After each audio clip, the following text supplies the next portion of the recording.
How's it going, everybody, and welcome to Season 2, Episode 9 of the Bark of the Buzzard podcast. I'm your host, Brock Kowalski. For this episode, I've called it a very simple title, but it says 1,000 words. Headed back and staying home.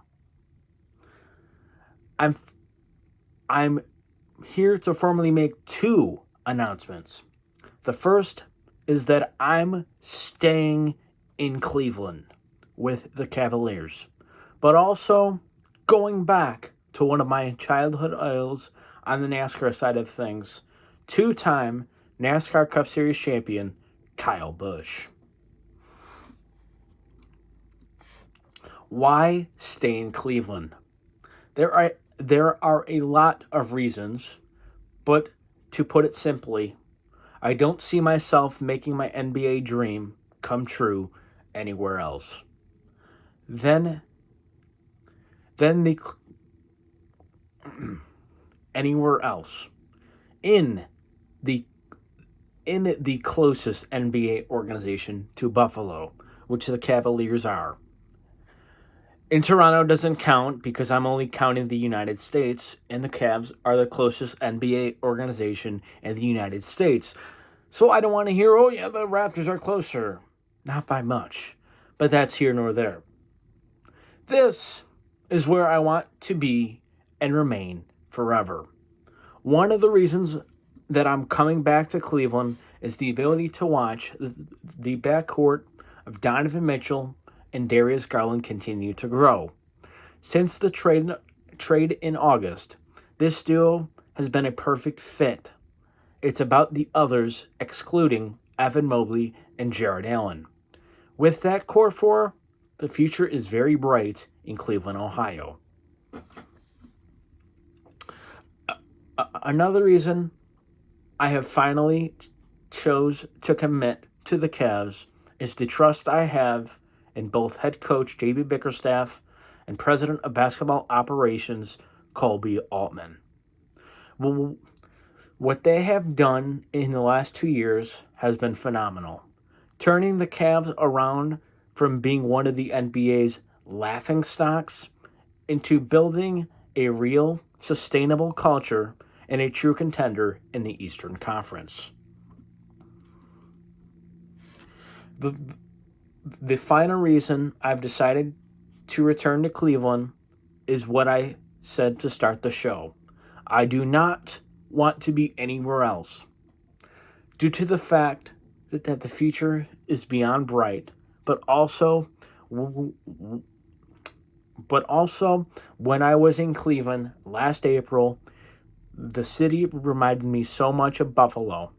It's a place I can see myself accomplishing my dream, living in a great city, and raising a family. The journey to the dream starts now.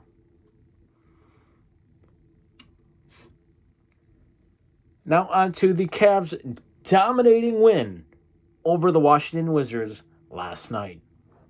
Following Sunday's impressive win in Indiana, the Cavs were facing a quote-unquote schedule loss against the Wizards, but the Cavs did not let that affect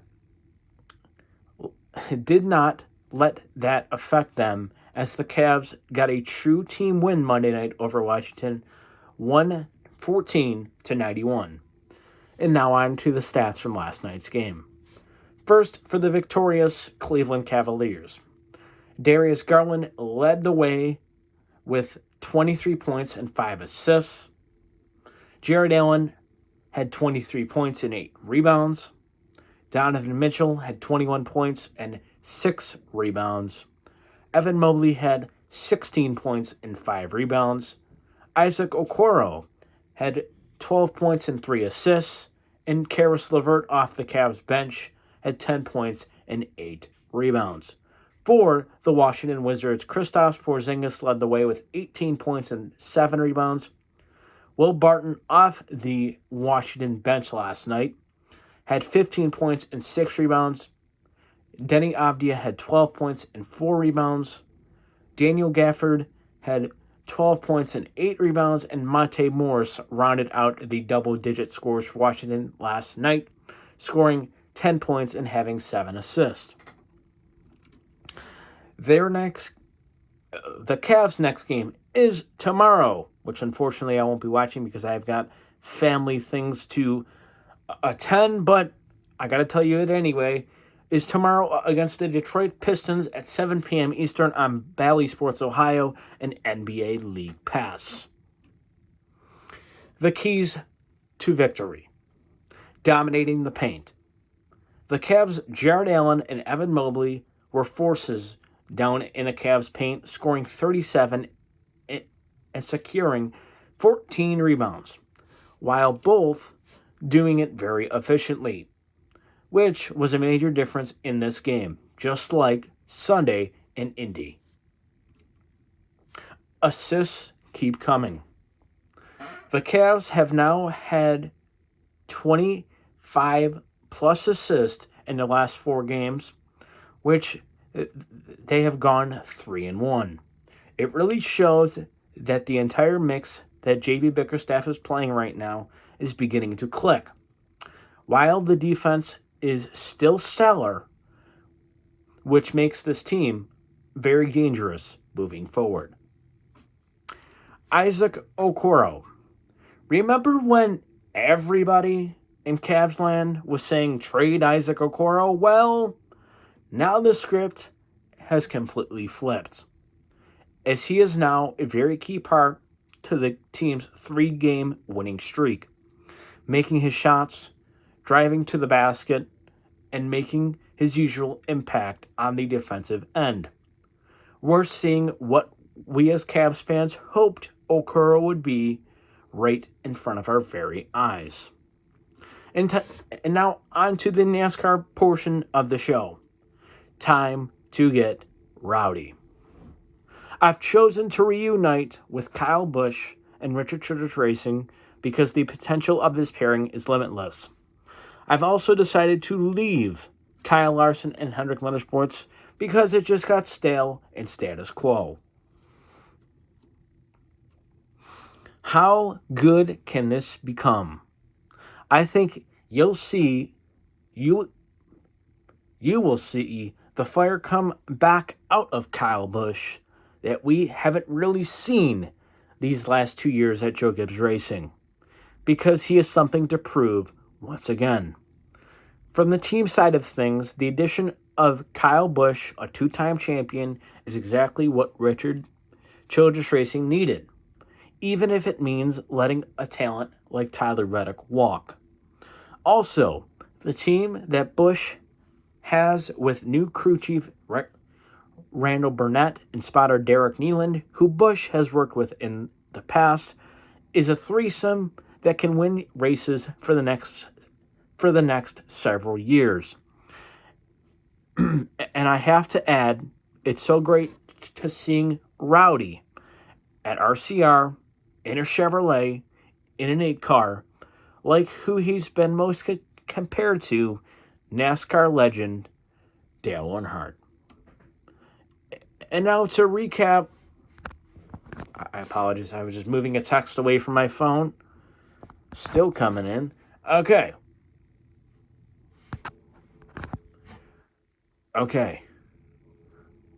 All my notifications are popping up now. So, again, I think that's it. And now on to Sunday's recap of the Demolition Derby at the Clash. Coming into Sunday's season opener for the NASCAR Cup Series, I think I expected a cleaner race.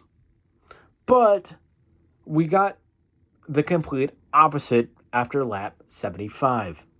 It just went haywire. It took an hour without caution laps counting to complete just 10 laps.